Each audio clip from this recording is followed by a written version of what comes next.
યોગસાર ટીકા યોગેન્દ્ર દેવની રચના ગાથા નંબર 16ની ચર્ચા આપણે થઈ. આત્મદર્શન જ મોક્ષનું કારણ છે. હવે એના અનુસંધાનમાં મોક્ષ પાહુડમાં કુંદકુંદાચાર્યનો આધાર આપો છે. અષ્ટપાહુડમાં કુંદકુંદાચાર્યની રચના એના 8 અધિકાર છે. એમાં મોક્ષ પાહુડ, લિંગ પાહુડ, દર્શન પાહુડ, ચારિત્ર પાહુડ, જ્ઞાન પાહુડ એમ બરાબર. તેમાં મોક્ષ પાહુડની વાત, જે કોઈ શરીરથી ઉદાસ થઈ, દ્વંદ એટલે રાગ દ્વેષ રહિત થઈ, મમકારથી ભિન્ન થઈ, સર્વલૌકિક અને ધાર્મિક આરંભથી રહિત થઈ, ધાર્મિક આરંભ હા એનાથી રહિત, કેવળ એક પોતાના આત્માના સ્વભાવમાં સારી રીતે લીન થાય તે જ યોગી નિર્વાણ પામે છે. જ્યાં સુધી આ પ્રક્રિયા પાર નથી કરતા ત્યાં સુધી મોક્ષની પ્રાપ્તિ થતી નથી. હા, બધું છોડવું પડે. ક્રમથી છૂટે જુદી વાત છે, એની ના નથી, પણ છૂટવાનું તો બધું. જે પોતાના જ આત્મદ્રવ્યમાં લીન છે તે જ સાધુ કે શ્રાવક સમ્યક દ્રષ્ટિ છે. સમ્યક રૂપે પરિણમેલો તે જ દુષ્ટ 8 કર્મોનો ક્ષય કરે છે. જે સાધુ અથવા શ્રાવક સમ્યક દર્શન રૂપે પરિણમ્યા છે એ જ 8 કર્મનો ક્ષય કરે છે. પોતાના આત્માના સ્વભાવથી ભિન્ન સર્વ ચેતન અચેતન કે મિશ્ર દ્રવ્ય પરદ્રવ્ય છે. શું કહ્યું બિપિન? ફરીથી સાંભળજો બરોબર શાંતિથી. પોતાથી ભિન્ન સર્વ ચેતન, ચેતન એટલે કોણ? સજીવ, જીવો. મારાથી બાકીના બધા જીવો ચેતન, અચેતન અને મિશ્ર. મિશ્ર એટલે ચેતન અચેતન. મનુષ્ય, દેવ, નારકીય મિશ્ર કહેવાય. સિદ્ધ ભગવાન એ ચેતન કહેવાય, અરહંત ભગવાન મિશ્ર કહેવાય. એમ ખ્યાલ આવે છે? કારણ કે શરીર સહિત છે એટલે મિશ્ર, શરીર રહિત છે એ ચેતન, અને સર્વ બધાય જે છે તે, અને અચેતન, અચેતન એટલે પૂતગલ આદિ. બરોબર, ફરીથી બોલું. પોતાના આત્માના સ્વભાવથી ભિન્ન સર્વ ચેતન અચેતન કે મિશ્ર દ્રવ્ય પરદ્રવ્ય છે. એ મારું સ્વરૂપ નથી, બધું પરદ્રવ્ય છે. મારી અવસ્થા નીચી હોય તો પરદ્રવ્યમાંથી ધર્માયતનનો આધાર લઉં, એમાં ઉપયોગ લગાવું, અવલંબન લઉં, એની ના નથી. એ છોડવાનું છે. શું છે? અવસ્થા અનુસાર મને રોગ થયો હોય તો વૈદ્યની દવા લઉં, એની ના નથી. પણ વૈદ્યની દવા કાયમ ખાવાની નથી, કાયમ આવે એટલે છોડી દેવાની રોગ મટે એટલે. તો જ્યાં સુધી મારું પરિણામ મારા આત્મામાં તન્મય ના થાય ત્યાં સુધી ધર્માયતન એટલે સિદ્ધ અરહંત સર્વસાધુ પંચપરમેષ્ઠીનું અવલંબન લઉં, એની ના નથી. પણ એ છોડવાનું છે, કાયમ માટે નથી. બરોબર. એવું યથાર્થ કથન સર્વદર્શી ભગવાને બતાવ્યું છે. આવી વાત સર્વદર્શી સર્વજ્ઞ ભગવાને કહી છે. દુષ્ટ 8 કર્મથી રહિત, અનુપમ, જ્ઞાન શરીરી, નિત્ય, શુદ્ધ પોતાનો આત્મા જ સ્રદ્રવ્ય છે એમ જિનેન્દ્ર ભગવાને કહ્યું છે. 8 કર્મથી રહિત, અનુપમ, જ્ઞાન શરીરી, નિત્ય, શુદ્ધ પોતાનો જ આત્મા સ્વદ્રવ્ય છે, બાકી બધું પરદ્રવ્ય એમ જિનેન્દ્ર ભગવાને કહ્યું છે. જે પોતાના આત્મદ્રવ્યનું ધ્યાન કરે છે, પરદ્રવ્યોથી ઉપયોગને ખસેડે છે. આત્મદ્રવ્યનું ધ્યાન કરે છે અને પરદ્રવ્યોમાંથી ઉપયોગ 2 જગ્યાએ નહીં લાગે. મારો તમારો છદ્મસ્તનો ઉપયોગ કોઈ પણ એક વખતે એક જ જગ્યાએ લાગશે તો પરદ્રવ્યમાંથી ઉપયોગ પાછો વળશે તો જ સ્વદ્રવ્યમાં લાગશે. સ્વદ્રવ્યમાં લાગે તો પરદ્રવ્યમાંથી ઉપયોગ ખસશે, અને પરદ્રવ્યમાં લાગે તો સ્વદ્રવ્યમાં નહીં હોય, 2 માંથી એક જગ્યાએ હોય. શું કહે છે? જે પોતાના આત્મદ્રવ્યનું ધ્યાન કરે છે, પરદ્રવ્યોથી ઉપયોગને ખસેડે છે તથા સુંદર ચારિત્રનું પાલન કરે છે અને જિનેન્દ્રના માર્ગમાં સારી રીતે ચાલે છે, તેવો જ નિર્વાણને પામે છે. આ કુંદકુંદાચાર્યની વાત મોક્ષ પાહુડની. હવે સમાધિ શતકની વાત. શરીરાદિથી ખસીને પોતાના આત્માની અંદર પોતાના આત્માને એવી રીતે ધ્યાવો કે સ્વપ્નમાં પણ કદી શરીરાદિમાં પોતાનું મન ન જોડે. એવો આત્માનું ધ્યાન કરે કે જેથી સ્વપ્નમાં પણ શરીરમાં ઉપયોગ ના લાગે, મન ના જોડેલો ઉપયોગ ના લાગે. સદા પોતાના આત્માને શુદ્ધ પરદ્રવ્યના સંગથી રહિત ધ્યાવવો. ધ્યાવવો એટલે ભાવવું, એની અપેક્ષા રાખવી, એની ઈચ્છા કરવી, એનું ચિંતન મનન કરવું. બરોબર? કેવું? શુદ્ધ આત્માનું. હવે 17મી ગાથા શરૂ થાય છે યોગસારની. બરાબર. અહીં કહે છે માર્ગણા અને ગુણસ્થાન આત્મા નથી. જો 14 ગુણસ્થાન, 14 માર્ગણા, 14 સમાસ એ આત્માની કર્મજનિત અવસ્થાઓના ભેદ છે, આત્મા નથી. એ સંયોગની વાતો છે આ બધી. આત્મા દ્રવ્યમાં જો મારી વાત બીજી સાંભળો, સોનું છે, સોનાની બંગડી બનાવી, બુટ્ટી બનાવી, દોરો બનાવ્યો, લોકેટ બનાવ્યું, તો સોનામાં શું ફરક પડ્યો? સોનું સોનું જ રહ્યું. તો જે સોનું સોનું રહ્યું છે ધ્રુવ દ્રવ્ય છે. એમ આત્મામાં રાગદ્વેષ થાય, માર્ગણા સ્થાનમાં જોડાય, ગુણસ્થાનમાં જોડાય, જે થાય જેવા ભાવો થાય તેવા એ પર્યાય છે. આત્મા તો આત્મા જ રહે છે. આત્મા ક્યારેય બદલાતો નથી. અનાદિકાળથી હું તમે બધા મિથ્યાત્વમાં રચ્યા પચ્યા છીએ, તો આત્મા, આપણો આત્મા અનાત્મા થઈ ગયો?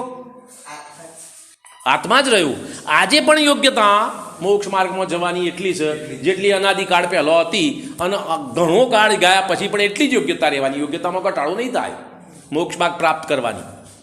પોઈન્ટ સમજમાં આવે છે? તો એ આત્મદ્રવ્યમાં, ધ્રુવ દ્રવ્યમાં કોઈ ફેરફાર બનતો નથી. તો આ માર્ગણા સ્થાન, સમાસ અને ગુણસ્થાન એ આત્માનું સ્વરૂપ નથી. વ્યવહારથી આત્માને કહીએ છીએ. વ્યવહારથી ઓળખવા માટે આ બધી ચર્ચા આવે છે. બરોબર. જુઓ, ગુણસ્થાનકને માર્ગણા કહે દ્રષ્ટિ વ્યવહાર. જીવને ગુણસ્થાનમાં કહેવું અથવા માર્ગણામાં કહેવું એ વ્યવહાર દ્રષ્ટિનું કથન છે. નિશ્ચય આત્મજ્ઞાન તે પરમેષ્ટિ પદકાર. નિશ્ચય આત્માનું જ્ઞાન છે એ 5 પરમેષ્ટિના પદને આપવાવાળું છે. ફરીથી બોલું, નિશ્ચય આત્મજ્ઞાન તે પરમેષ્ટિ પદકાર. કાર એટલે કરવાવાળું, પરમેષ્ટિ પદનું કરવાવાળું છે એમ. બરોબર.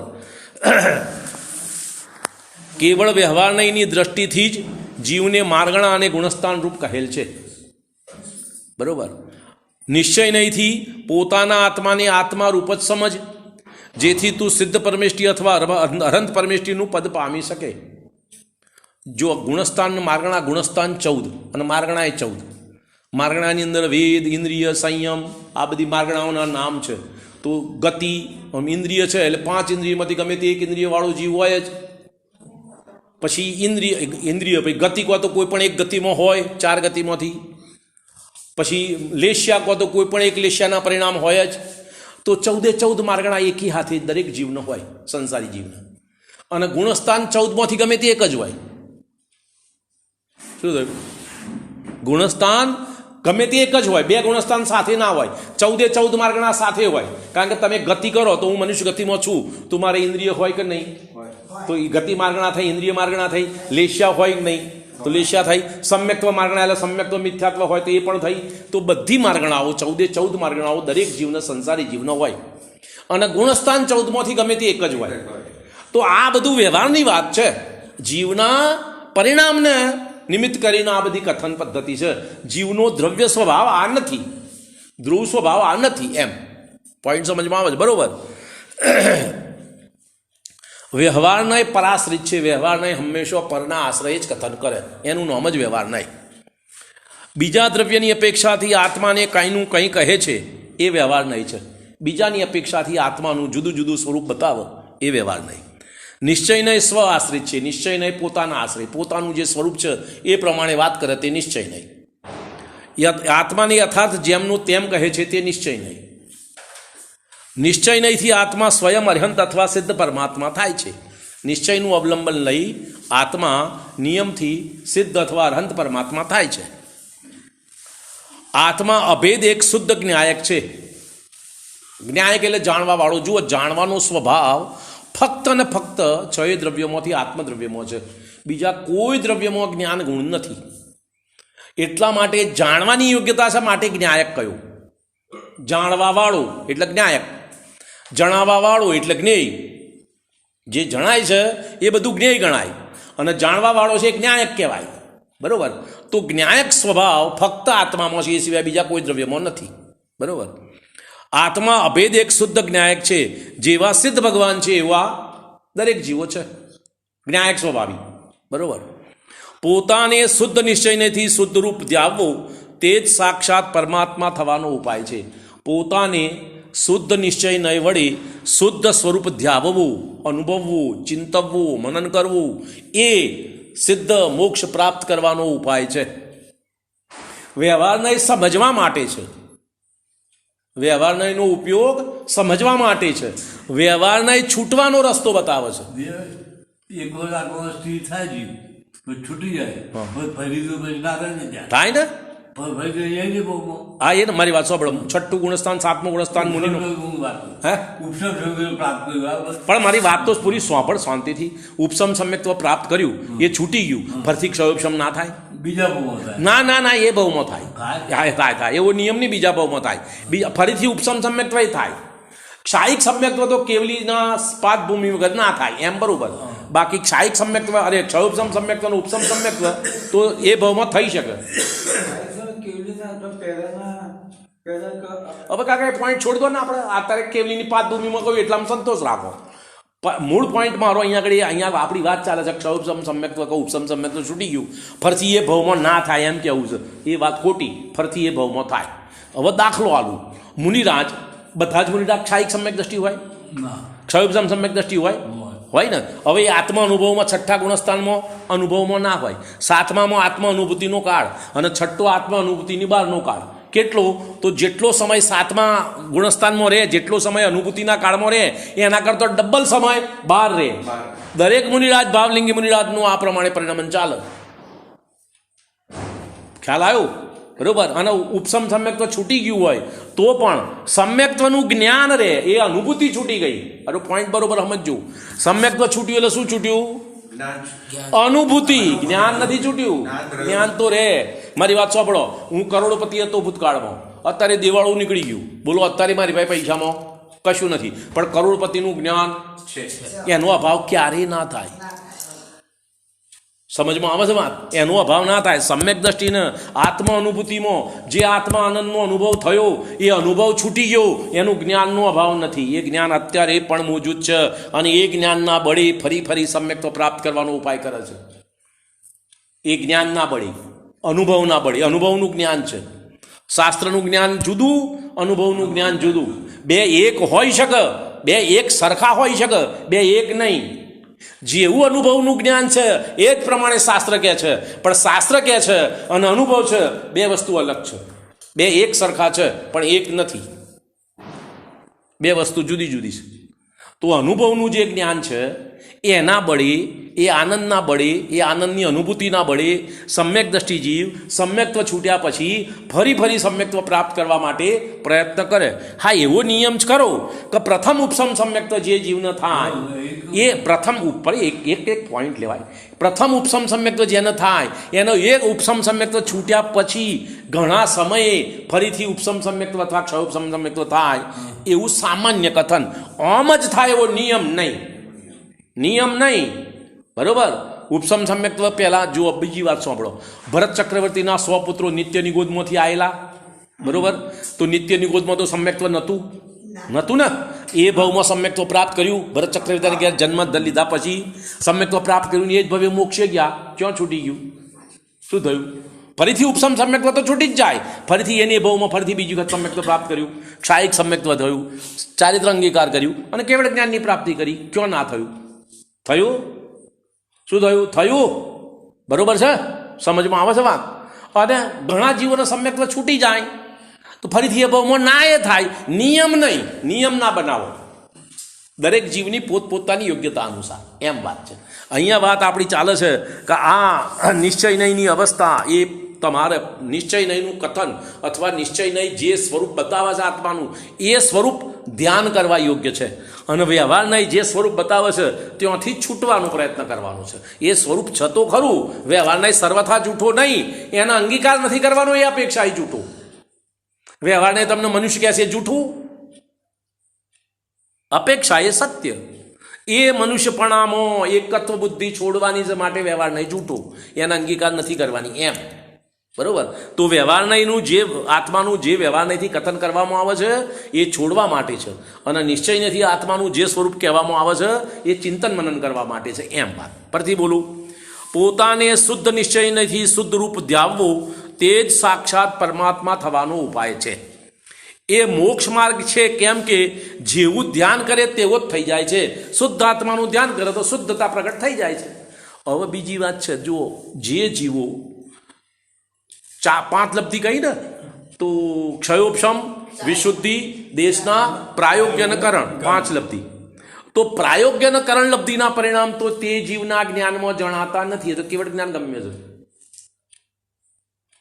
એ તો એના તો બુદ્ધિગમ્ય જે પરિણામ છે એ તો આત્મામાં તન્મય છે, અને બાકીનું કામ અબુદ્ધિગમ્ય પરિણામનું કામ ઓટોમેટિક સ્વયં થયા કરે છે. એમને કોઈ જીવને એને પોતાને ખબર નથી, જેને સમ્યક્ત્વ પ્રાપ્ત થાય કે કરણ લબ્ધિમાં મને આવા પરિણામ થઈ રહ્યો છે અને આવા થઈ રહ્યો છે, એવી એને ખબર નથી પડતી, પડે નહીં. પણ રથની વાત પરિણામની ખબર ના પડે. રથની જો અરે ગોંડા જેવી વાતો છો તારી બી સમજતો નથી. આત્મામાં રથ છે એનું જ્ઞાન બંધ થઈ ગયું, જ્ઞાન ચાલુ, પોતાના પરિણામ ના ખબર પડે. પણ એવા પરિણામ સૂક્ષ્મ છે કે તમારા જ્ઞાનનો વિષય બની શકતા નથી. એમ સમજો, પોઈન્ટ સમજો. એક વસ્તુ પકડો નહીં. શું કહું છું ફરી વાત, આત્માના કરણ લબ્ધિના પરિણામ એવા સૂક્ષ્મ છે કે તે તમારા મારા જ્ઞાનનો વિષય બની શકે એવી મારી તમારી ક્ષયોપશમ યોગ્યતા નથી. એમ સમજવાનું છે. થાય છે ઓટોમેટિક. એવું સાતમા ગુણસ્થાનથી ઉપરના મુનિરાજોને એમ જે શ્રેણી ચડે એ મુનિરાજોને એમનો ઉપયોગ તો આત્મામાં બુદ્ધિગમ્ય રૂપે સ્થિર હોય, બાકીના કર્મના સ્થિતિ કાંડક, બંધાપસરણ, અનુભાગ કાંડક, આ બધી કર્મની પ્રક્રિયાઓ એના યોગ્ય થવાવાળા પરિણામો બધું ઓટોમેટિક. એમને મુનિરાજ પોતાને એ પરિણામનું ખબર ના હોય, ના પડે ખબર. એ તો જુદી વસ્તુ થઈ ગઈ. આ બધી કેવળ જ્ઞાનગમ્ય વાતો છે. કેવળ જ્ઞાનમાં જણાય છે, મને તમને જણાતી નથી, મારી તમારી યોગ્યતા નથી. તો અહીંયા આગળ તો તમારો પ્રયત્ન, આપણો પોઈન્ટ કહેવાનો ભાવ છે કે તમારો પ્રયત્ન તમારી બુદ્ધિમાં જેવું આત્માનું શુદ્ધ સ્વરૂપ સમજાય એવું એનું ચિંતન મનન કરો. બાકીનું કામ ઓટોમેટિક થશે. એમાં તમારું કંઈ કાર્ય નથી. તમારું કાર્ય તો તમારી પાસે જે છે, મારી વાતો બરો, મારી પાસે જે મૂડી છે મારા વેપાર ધંધામાં લગાવું, પછી નફો થવું ના થવું બધું ઓટોમેટિક. મારો તો બુદ્ધિગમ્ય રીતે મારી સમજમાં આવે એવું પુરુષાર્થ કરું, એ પ્રમાણે ખરીદ વેચાણ કરું, બાકી નફો તો ભવિતવ્ય અનુસાર થયા કરશે. એમાં મારું ડાપણ કશું નથી. સમજુ માનવું એ તો મિથ્યાત્વ. હું તો હોશિયાર, મેં તો આ ભાવમાં લઈ લીધું, આમ થઈ ગયું, તેમ થઈ ગયું, એ તો ગોંઠ. પણ એવું છે નહીં. તમે તો તમારા રાગ અનુસાર બધું કાર્ય કરો છો, અને એમાં જે કંઈ બનવા યોગ્ય બને, તમારા પરિણામને અનુકૂળ બન્યું તો તમે એના કરતા થઈ બેહો છો, અને પરિણામને અનુકૂળ ના બન્યું તો કોકના ઉપર દોષ ઢોળી દો છો. આ મારી તમારી બધાની સામાન્ય સંસારી જીવોની પદ્ધતિ. બરોબર. અહીંયા વાત આપણી ચાલે છે કે આ ગુણસ્થાન અને માર્ગણા સ્થાન એ આત્મા નથી. આત્મા તો શુદ્ધ સ્વરૂપ છે. આ ગુણસ્થાન માર્ગણા સ્થાન વ્યવહારથી જીવની અવસ્થાનું જ્ઞાન કરાવે છે. અત્યારની હાલની અવસ્થા કઈ છે? 5 ઇન્દ્રિય છે કે 3 ઇન્દ્રિય છે કે 2 ઇન્દ્રિય છે, એ ઇન્દ્રિય માર્ગણાથી ખબર પડે. મનુષ્ય ગતિમાં છે, નરક ગતિમાં છે, ગતિ માર્ગણાથી ખબર પડે. સમ્યક દ્રષ્ટિ છે કે મિથ્યા દ્રષ્ટિ છે, સમ્યક દર્શન માર્ગણા, સમ્યક માર્ગણાથી ખબર પડે. એમ એટલું ખબર પડવા માટે ખ્યાલ આવે છે. હવે આગળ કે છે, કેમ કે મોક્ષ માર્ગ છે, કેમ કે જેવું ધ્યાન કરીએ તેવું જ થઈ જાય. હવે પોઈન્ટ આપણો અહીં છે કે આત્મા શુદ્ધ છે, અને શુદ્ધ આત્માનું ધ્યાન કરો તો નિયમથી પર્યાયમાં શુદ્ધતા જ પ્રગટ. એના માટે ધ્યાન કરવાવાળાએ કોઈ પુરુષાર્થ કરવાનો નથી, એને તો ધ્યાનનું જ કાર્ય કરવાનું. બાકીનું કામ ઓટોમેટિક વસ્તુ સ્વભાવ પ્રમાણે થશે. વસ્તુ સ્વભાવ પ્રમાણે થશે. એમાં તમારે કંઈ કરવાનું હોતું નથી. તમે તો આટલું જ કાર્ય કરી શકો છો કે તમારા ઉપયોગને પરમાંથી ખસેડી સ્વમાં જોડો. એટલો તમારો પુરુષાર્થ જે થઈ શકે એટલો તમે કરો. બરોબર. બાકીનું કાર્ય આત્મા જેવો છે શુદ્ધ, એવો પર્યાયમાં શુદ્ધ પ્રગટ થઈ જશે. હવે સમયસારનો આધાર આપે છે. શુદ્ધ આત્માનો અનુભવ કરવાથી આ જીવ શુદ્ધ આત્માને પ્રાપ્ત કરી લે છે. શુદ્ધ આત્માનો અનુભવ કરવાથી પર્યાયમાં શુદ્ધતા પ્રગટ થાય છે. પર્યાયમાં શુદ્ધતા પ્રગટ થાય શુદ્ધ આત્માની પ્રાપ્તિ. આત્મા તો શુદ્ધ અત્યારે છે, મિથ્યા દ્રષ્ટિને શુદ્ધ આત્મા નથી, પણ પ્રાપ્તિ નથી. પ્રાપ્તિ નથી એટલે શું એનો અભાવ થઈ ગયો? તો કે પર્યાયમાં પ્રગટપણું નથી. પર્યાયમાં પ્રગટપણું થયું એનું નામ પ્રાપ્તિ. પ્રાપ્તિ એટલે શું? પર્યાયમાં શુદ્ધતા પ્રગટ થઈ એનું નામ પ્રાપ્તિ. બરોબર. કે જીવ શુદ્ધ આત્માને પ્રાપ્ત કરી લે છે, અર્થાત શુદ્ધ થઈ જાય છે. જે કોઈ પોતાના આત્માને અશુદ્ધ રૂપે ધ્યાવે છે તેની અશુદ્ધ આત્માની જ પ્રાપ્તિ થાય છે, તે કદી શુદ્ધ થઈ શકતો નથી. હવે રાગ દ્વેષમાં તમને એકત્વમાં મહત્વ છે તો તમારા પરિણામમાં રાગ દ્વેષ જ પ્રગટ થાય, એ જ તમને પ્રાપ્ત થાય. એવું આત્માનું સ્વરૂપ છે, કોઈ કરવાવાળો નથી. કર્મ તમને રાગ દ્વેષ કરી આપે છે અને મોહ કરી આપે છે એમ નહીં. તમારી જે એકત્વ બુદ્ધિ છે એ પ્રમાણે તમારી પર્યાયમાં તે પ્રકારના ભાવો પ્રગટ થશે. તમને રાગદ્વેષમાં એકત્વ બુદ્ધિ છે, તમારા પરિણામમાં રાગદ્વેષ ઉત્પન્ન થશે, તો આખો આત્મા રાગદ્વેષ રૂપ રહે છે, એ શુદ્ધ નહીં થાય. બરોબર. તેથી શુદ્ધ આત્મા છે એમ બતાવનાર નિશ્ચય નહીં છે તે ગ્રહણ કરવા યોગ્ય છે. વસ્તુ સ્વરૂપ આવું છે. જો તમે અશુદ્ધ આત્મામાં એકત્વપણું કરો તો અશુદ્ધતા પ્રગટ થાય, અને શુદ્ધ આત્મામાં એકત્વપણું કરો તો પર્યાયમાં શુદ્ધતા પ્રગટ થાય. માટે આ શુદ્ધતાને બતાવવાળો નિશ્ચય નહીં છે, અશુદ્ધતાને બતાવવાળો વ્યવહાર નહીં છે. માટે શુદ્ધતાને બતાવવાળો નિશ્ચય નહીં છે એટલે નિશ્ચય નહીં એનો અનુકેકાર કરો એમ. બીજી શું વાત છે? બરોબર. ભાઈ 1 નંબરના પ્લેટફોર્મ પર ગાડી મુંબઈ જશે અને 2 નંબરના પ્લેટફોર્મ પર અમદાવાદ જશે, મારે ક્યાં ઉભા રહેવાનું? તમારે ક્યાં જવું છે બોલો એટલે કહી દઉં. સમજ પડી ને વાતમાં? બરોબર. તો અહીંયા આગળ આચાર્ય કહે છે નિશ્ચય નહીં, શુદ્ધ આત્માની વાત કરે છે, અને વ્યવહાર નહીં અશુદ્ધ આત્માની. તમારે શું જોઈએ છે કહી દો, એ પ્રમાણે ઉપાય કરો. અમે લડાઈ ક્યાં છે? ગોળ ગળ્યો છે ને લીંબુ ખાટું છે, બોલો શું લેવો છે? તમારે શું જોઈએ છે? ના ગોળ ખાટો કરી આલો, એ તો ગોંડ પણ તો બને એવી છે ની વાત. ના વ્યવહારથી મોક્ષ કરી આલો, નહીં થાય. નિશ્ચયથી જ થાય. વસ્તુ સ્વરૂપ જ એમ છે, અનાદિથી એમ ચાલે છે. મારે તમારે કરવાનું નથી, સમજવાનું છે. અને જે વસ્તુ સ્વરૂપ છે અંગીકાર કરો. ના મન તો 1 નંબર ઉપરથી અમદાવાદ લઈ આલો ગાડી હેડો, 2 નંબર ઉપરથી નહીં તો શું થાય? ના થાય. વસ્તુ સ્વરૂપ નથી એમ, બીજું શું કરવું? તો અહીંયા આગળ કે નિશ્ચય નહીં શુદ્ધ આત્માને બતાવે છે, વ્યવહાર નહીં અશુદ્ધ આત્માને બતાવે છે. અશુદ્ધ આત્માની પ્રાપ્તિ કરવી હોય તો અશુદ્ધમાં એકત્વ કરો, શુદ્ધ આત્માની પ્રાપ્તિ કરવી હોય તો શુદ્ધતામાં એકત્વ કરો. બસ તમારે શું કરવું છે કરો. તો કે ના મારે જોઈએ છે શુદ્ધ આત્માને પણ વ્યવહાર નહીંથી મેળવી આલો, અમારો શું રસ્તો કરું? શક્ય નથી, એ વસ્તુ સ્વરૂપ નથી. બરોબર એમ. તેથી શુદ્ધ આત્મા છે એમ બતાવનાર નિશ્ચય નહીં છે તે ગ્રહણ કરવા યોગ્ય છે, અને વ્યવહાર નહીં ગ્રહણ કરવા યોગ્ય નથી. કેવળ જાણવા યોગ્ય છે. વ્યવહાર નહીં જાણવા યોગ્ય છે. કેમ જાણવા યોગ્ય? તમે કઈ અવસ્થામાં છો, કયા પ્રકારનું તમારું અવલંબન ચાલે છે, કેવા પ્રકારના પરિણામ થાય છે, એ અનુસાર વ્યવહાર નહીં છે. હવે અનુક્રમે આગળ વધતા જાય ને આ છૂટતો જાય. ઉપરનો વ્યવહાર નહીં અંગીકાર થતો જાય, નીચેનો વ્યવહાર નહીં છૂટતો જાય. ઓટોમેટિક પ્રક્રિયા. આમાં તમારે છોડવો પડે એવું હોતું જ નથી. બરોબર. આત્માનો કર્મ સાથે સંયોગ અનાદિથી ચાલ્યો આવે છે. આ સંયોગથી આત્માની કેવી રીતે અવસ્થા થઈ શકે તે જાણવું એટલા માટે જરૂરી છે કે તેમના પ્રત્યે વૈરાગ્ય થઈ જાય, એમનો મોહ છૂટી જાય, એમના પ્રત્યેની ભ્રમણા મટી જાય. એટલા માટે કર્મના સંયોગથી આત્માની કેવી અવસ્થાઓ 14 માર્ગાણા રૂપ, 14 ગુણસ્થાન રૂપ, 14 જીવત સમાસ રૂપ થાય છે એ જાણો એટલે તમને એના પ્રત્યેનું મોહ મટી જાય. ના જાણો તો સુધી એના પ્રત્યેનો અહોભાવ બન્યો રહે. એ અહોભાવ તમારા મોક્ષ માર્ગમાં તમારા માટે બાધક છે. માટે જાણવાનું છે. આ 14 માર્ગણા સ્થાન, 14 ગુણસ્થાન, 14 જીવ સમાસ એ શેના માટે જાણવાના છે? જીવની વ્યવહાર દશાનું ભાન કરવા માટે, જેથી એ દશા પ્રત્યેનો મોહ તમારો મટી જાય એટલા માટે જાણવાના છે. જાણવાનું શું કરવા? આ ઘઉં છે ના કોંકરા છે, બોલો સમજણ પડી ગઈ? આ કોંકરા ના ઘઉં, બોલો સમજણ પડી ગઈ? હવે ઘઉં ફેંકી દે, કોંકરા ભેગા કરો એમ કેમ? શું કરવા કોંકરા સમજ્યા? કોંકરા શું કરવા સમજ્યા? કાઢવા માટે. તો વ્યવહારને શું કરવા સમજ્યા? દૂર કરવા માટે. નિશ્ચયને શું કરવા સમજ્યા? અંગીકાર કરવા માટે. એમ કોમન સેન્સની વાત. બરોબર. આગળ કહે છે તે જાણવું એટલા માટે જરૂરી છે કે તેમના પ્રત્યે વૈરાગ્ય થઈ જાય, તેમને પોતાના આત્માની સ્વાભાવિક અવસ્થા ન માની લેવામાં આવે. એટલા માટે વ્યવહાર નહીં. વ્યવહાર નહીં જાણવાનું એટલા માટે કે આ અવસ્થા મારી ક્ષણિક છે, સંયોગી છે, શુદ્ધ નથી, અશુદ્ધ છે, એ સમજવા માટે વ્યવહાર નહીં જાણવાનો છે, અંગીકાર કરવા માટે નહીં. બરોબર. તેમને પોતાના આત્માની સ્વાભાવિક અવસ્થા ન માની લેવામાં આવે.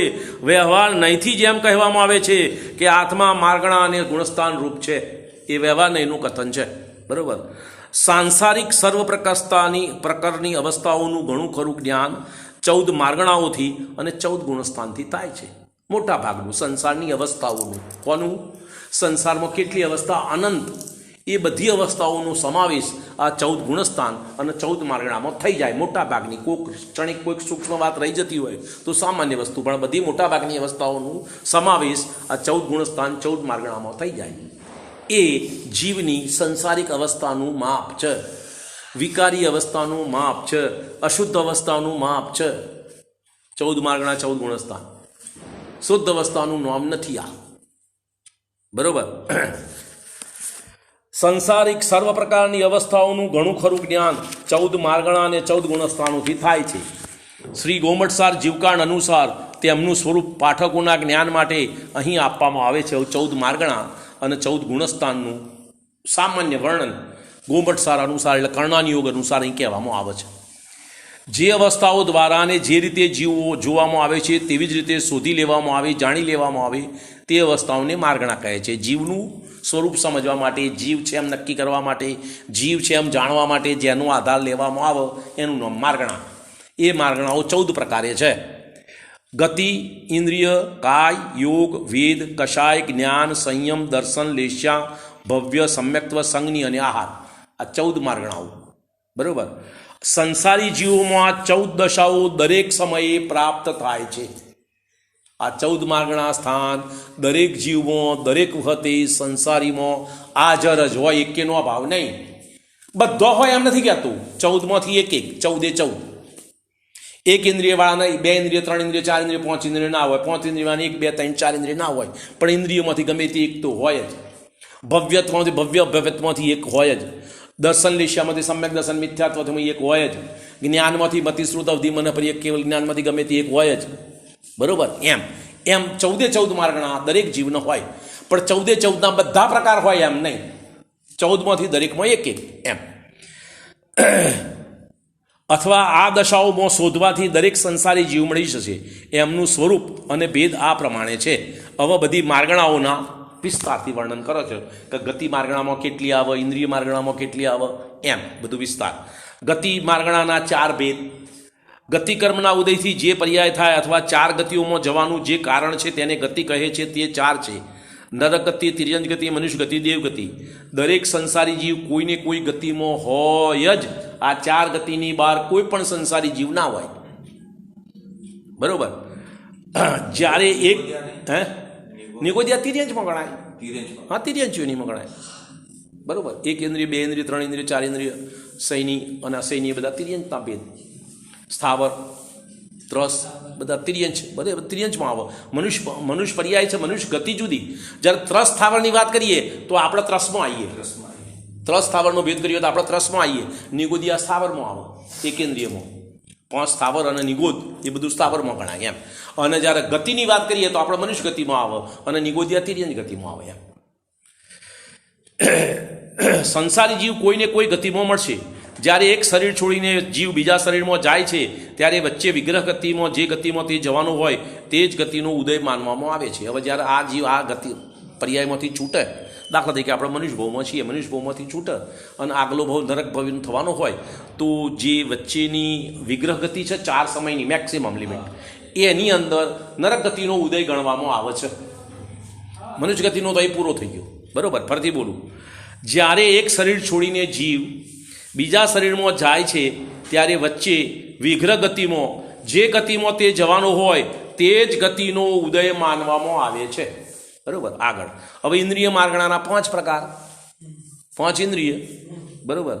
અહમિન્દ્રોની જેમ જે કોઈ વિશેષ વિના પોતાના ભિન્ન અહંકારરૂપ માને અને જે ઇન્દ્રોની જેમ એક પોતાનું ભિન્ન ભિન્ન સ્વામીપણું રાખે, એકબીજાના સાથી ન હોય, જે ભિન્ન ભિન્ન કામ કરે તેમને ઇન્દ્રિય કહે છે.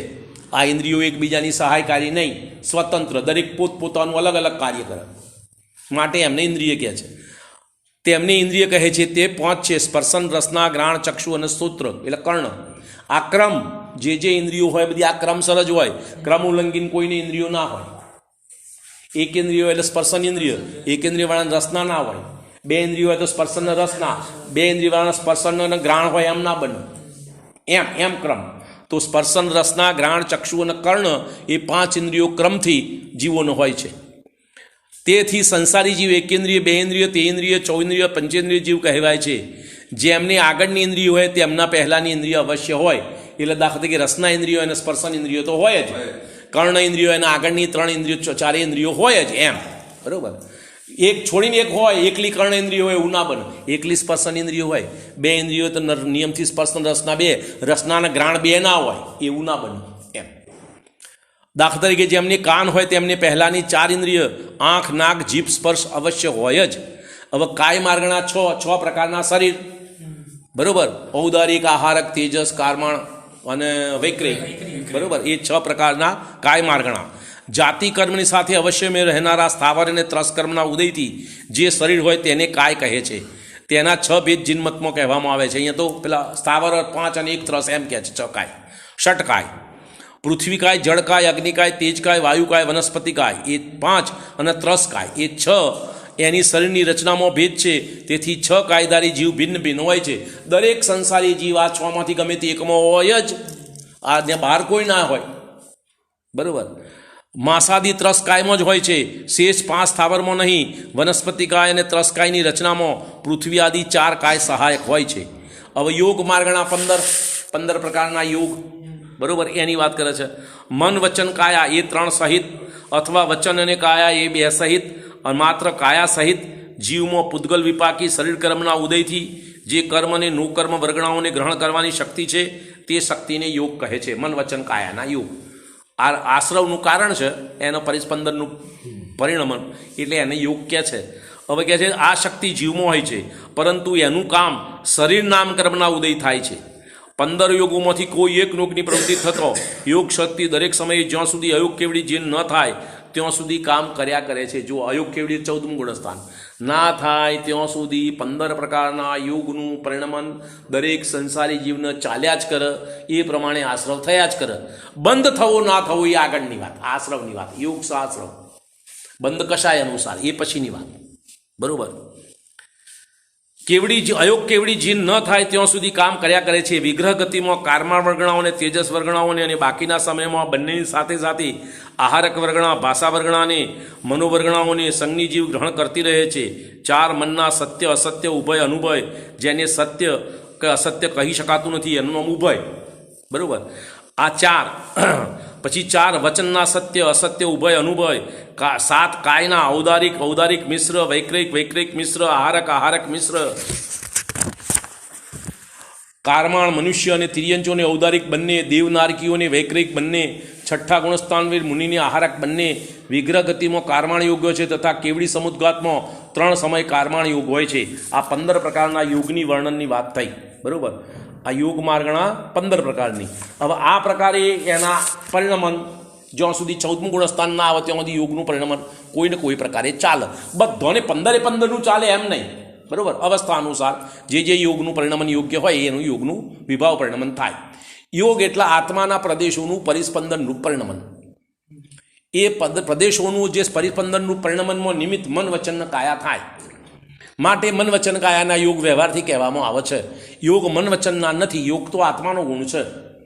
હવે આત્માના ગુણોનું જે પરિસ્પંદનનું પરિણમન થાય છે એ પરિણમન મિનિમમ જે થાય એ શુદ્ધ પરિણમન, અને મિનિમમથી વધારે થાય અશુદ્ધ. મિનિમમ થાય એને ભાઈ ષટગુણહાની વૃત્તિ કહે છે. મિનિમમ પરિણમન છે યોગ ગુણનું, એનું નામ ષટગુણહાની વૃત્તિ.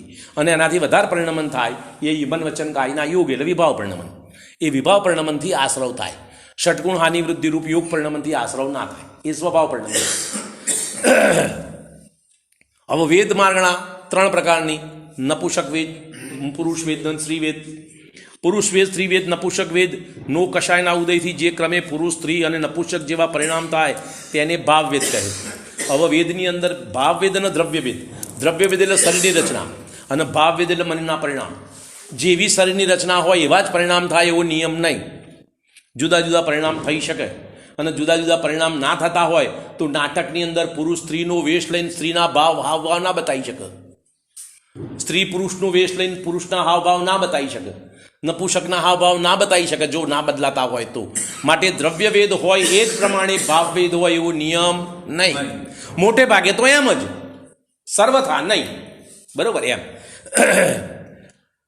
પુરુષ વેદ, સ્ત્રી વેદ, નપુષક વેદ નો કશાયના ઉદયથી જે ક્રમે પુરુષ, સ્ત્રી અને નપુષક જેવા પરિણામ થાય છે તેને ભાવ વેદ કહે છે.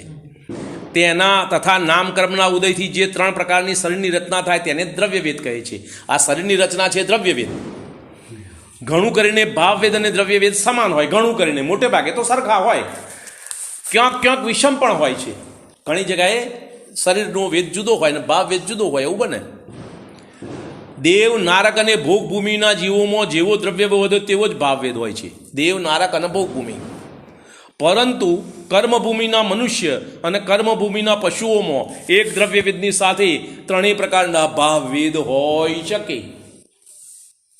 કર્મભૂમિના મનુષ્યો અને તિર્યંચોમાં એક દ્રવ્યવેદની સાથે ત્રણેય પ્રકારના ભાવવેદ હોઈ શકે. એમ માર્ગણામાં ભાવવેદની મુખ્યતા છે, દ્રવ્યવેદની નહીં. માર્ગણાની અંદર ભાવવેદની મુખ્યતા છે. પુરુષવેદ, સ્ત્રીવેદ, નપુંસકવેદ નો કશાયની ઉદીર્ણાથી જીવના પરિણામ મોહિત કે મૂર્છિત થઈ જાય છે. જુઓ, હવે વેદનો એવો નિયમ છે કે વેદનો સામાન્ય ઉદય તમારા પરિણામને વિકારી નથી કરતું. વેદના ઉદીર્ણા થાય વેદ કર્મની તો જ પરિણામમાં વિકાર થાય, ત્યાં સુધી ના થાય.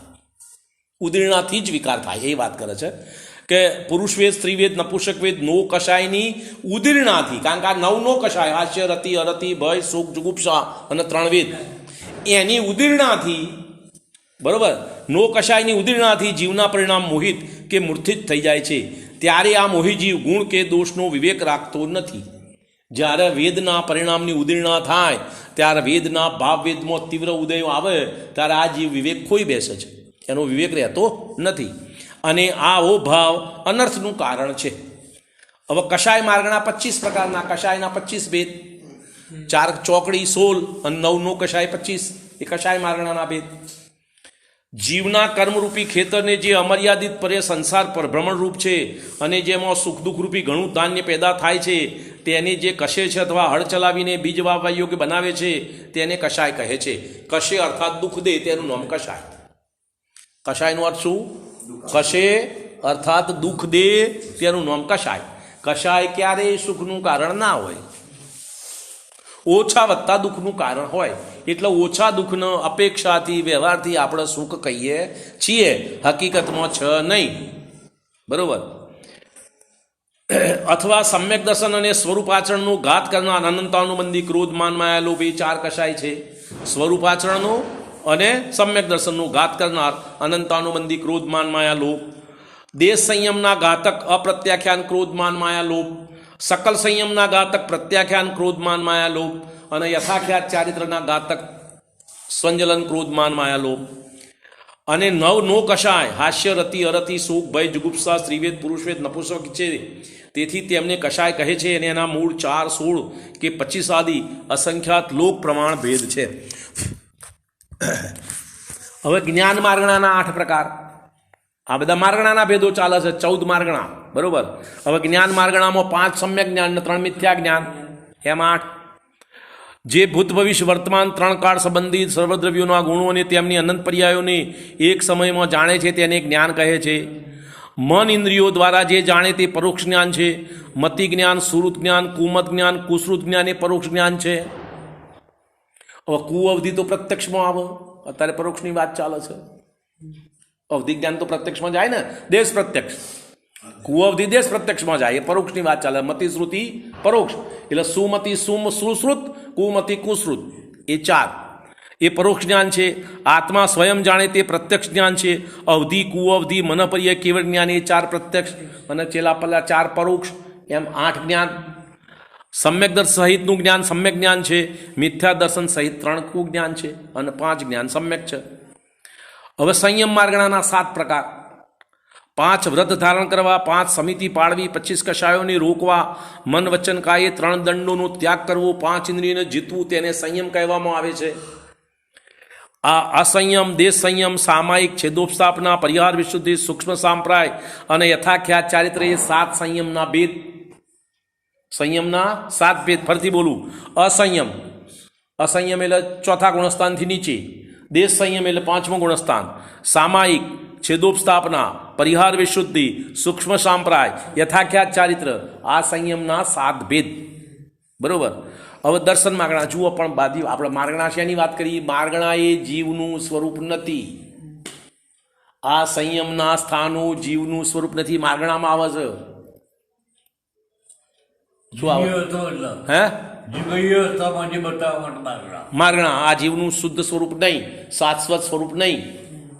બરોબર. યથાખ્યાત ચારિત્ર તો ટેમ્પરરી નવું પ્રગટ થયું ને, અનાદિ નિધન નથી ને. અનાદિ નિધન જીવનું સ્વરૂપ છે. પોઈન્ટ સમજમાં આવે છે એમ. હવે દર્શન માર્ગણાના 4 પ્રકાર. પદાર્થોનું સામાન્યનું ગ્રહણ દર્શન એટલે અહીંયા કેવલ દર્શનની વાત, અહીંયા સમ્યક દર્શનની વાત નથી. દર્શનાવરણ કર્મ છે એની અપેક્ષા એ ચક્ષુ દર્શન, અચક્ષુ દર્શન, અવધિ દર્શન, કેવલ દર્શન, એ ચારની વાત. પદાર્થોના સામાન્ય ગ્રહણ, તેમનો આકાર ન જાણવું, પદાર્થોના વિશેષને ન જાણવું, તેને આગામમાં દર્શન કહેવામાં આવ્યું છે. તેના 4 ભેદ છે: ચક્ષુ દર્શન, અચક્ષુ દર્શન, અવધિ દર્શન, કેવળ દર્શન, એ 4 ભેદ. લેશ્યા માર્ગના 6 પ્રકારની, 3 અશુભ 3 શુભ. બરોબર. જે પરિણામો દ્વારા જીવ પોતામાં પુણ્ય અને પાપ કર્મનો લેપ કરે તેને લેશ્યા ગુણના ગાયકોએ લેશ્યા કહી છે. કષાયના ઉદયથી અનુરંજિત યોગ પ્રવૃત્તિને લેશ્યા કહે છે. કષાયના ઉદયથી અનુરંજિત એટલે લેપાયમાન, રંગાયેલી યોગના વિભાવ પરિણમનને લેશ્યા કહે છે. એકલા કષાયને નહીં, કષાય અને યોગના વિભાવ પરિણમનની મિશ્ર અવસ્થાનું નામ લેશ્યા એમ. બરોબર. કષાયના ઉદયથી અનુરંજિત યોગોની પ્રવૃત્તિને લેશ્યા કહે છે. તેનાથી પુણ્ય અને પાપની પ્રકૃતિ, પ્રદેશ, સ્થિતિ, અનુભાગ એમ 4 પ્રકારનો બંધ થાય છે. એ લેશ્યાના 6 ભેદ: કૃષ્ણ નીલ કાપોતે 3 અશુભ, પિત્ત પદ્મ અને શુક્લ એ 3 શુભ લેશ્યાઓ છે. હવે ભવ્ય માર્ગના 2 પ્રકારની, ભવ્ય ન ભવ્ય. બરાબર. જે જીવોમાં સિદ્ધ થવાની યોગ્યતા છે તે ભવ્ય, જેમનામાં યોગ્યતા નથી તે અભવ્ય. સમ્યક્ત્વ માર્ગના 6 પ્રકાર. બરાબર. 6 દ્રવ્ય, 5 અસ્થિકાય, 9 પદાર્થોનું જેવો જીનેન્દ્રદેવે ઉપદેશ કર્યો તેવું શ્રદ્ધાન આજ્ઞાથી અથવા પ્રમાણ દ્વારા થાય તે સમ્યક્ત્વ છે.